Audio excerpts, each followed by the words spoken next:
Tasha's asking, quick question. Hi, Dr. Lodi. While I'm juice feasting or even water fasting, is it still okay to take my daily supplements like melatonin, vitamin D, etc.? That's a good question. If you're doing a juice cleanse, well, normally what I recommend for people is to put an 18 to 20 hour window between last meal of one day and first meal the next day.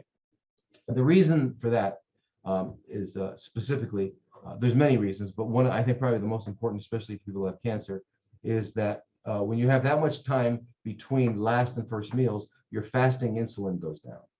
And the reason that's important is because cancer cells have more insulin receptors. So you want to make your non-cancer cells in your body as insulin sensitive as cancer cells are.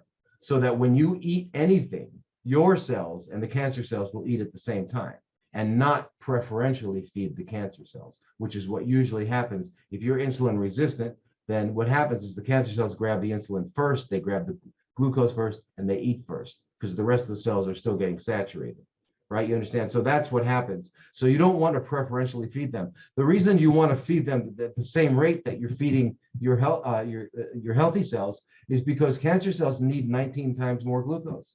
Right. So if they're eating at the same rate as your healthy cells, then they have a relative starvation, right? So it's really good. And so that's very important. So, however, the only time we don't use that 18 to 20 hour is when you're doing a juice cleanse, because a juice cleanse is a whole different idea. And you drink juice from morning to night. It's like you're changing the water in the aquarium. You drink 3, 4, 5, whatever you can drink until you're running to the toilet all day long. Then you know things are working good. You're extremely well hydrated. You're cleaning out toxins. Your bowels are moving. Your urine is flowing. You know this, and your lymphatics. And then if you're doing some movement around, you still should be. You can do exercise and things like that. And that's fantastic. That's a juice cleanse. And then, what are your top? Before you go on, what are your top? Let's say kinds of vegetables and different plants and herbs that you recommend to juice with, maybe some recipes or just some ideas. What should people consider if they're doing juicing, and what should they stay away from?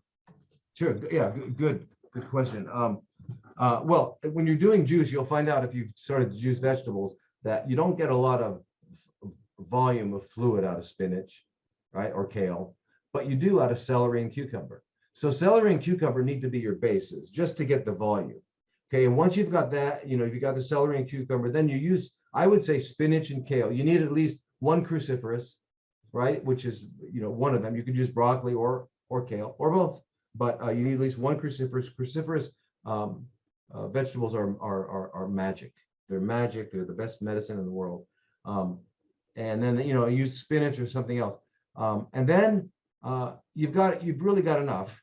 You'll get enough if you have 2 or even 3. You could add in. What else would you add? You can add in bok choy, but again, these are all cruciferous. So at least spinach and kale, or spinach and broccoli, right? And you got the celery and cucumber. Now you add in lemon to take away any bitterness that might be because you don't know, arugula you can add. But every batch of plants, we get new plants every day. Sometimes this is a little more bitter than it was yesterday, etc. So anyways, the lemon will take away the sourness, takes away bitter, and then you put in an apple to take away the sour. Right now, so you want to make it sweet enough to taste delicious that you look forward to it. You don't want to make it so you're holding your nose and drinking. You don't want that, because then you'll feel deprived, and your immune system will be suppressed. And so actually, there's some incredible benefits from like green apple, juicing green apple, for example. Exactly. Right. Yeah. Exactly. So make it taste good. And then or carrots. Do you juice carrots often too? Yeah. The Gerson protocol use a lot of juiced carrots.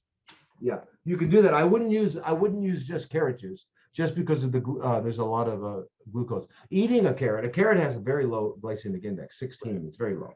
You can eat carrots, but when you take a bunch of them and make a big glass of carrot juice, the reason it tastes so good is it's very, very sweet. And the thing about cancer, please keep in mind that it upregulates GLUT1 and GLUT2, which pick up glucose. These are receptors on the cancer cell. They upregulate, so they have more of it. Okay. They also upregulate something called GLUT5, and GLUT5 is a fructose receptor. So cancer does eat fructose. So, and they've done, they've looked at breast cancer cells and stuff like that. So sadly, it does eat fructose as well. Want to learn what the leading edge science says about the most proven anti-cancer diet? What about experiencing the joy and power of meditation, emotional freedom, energy medicine yoga, and ancient healing methods? Or how about learning from world-leading doctors and health experts what you can do to protect yourself and your family from chronic disease and live a long and healthy life? Imagine if you could learn directly from cancer conquerors how they beat cancer using holistic diet and lifestyle approaches. And imagine understanding why certain supplements work, others don't, and what to look for when choosing effective supplements for health and vitality. And what if every month you could get your most important health questions answered by world-leading integrative and holistic physicians and health experts? Now, it's all possible inside Healing Life. Join the health revolution today at healinglife.net.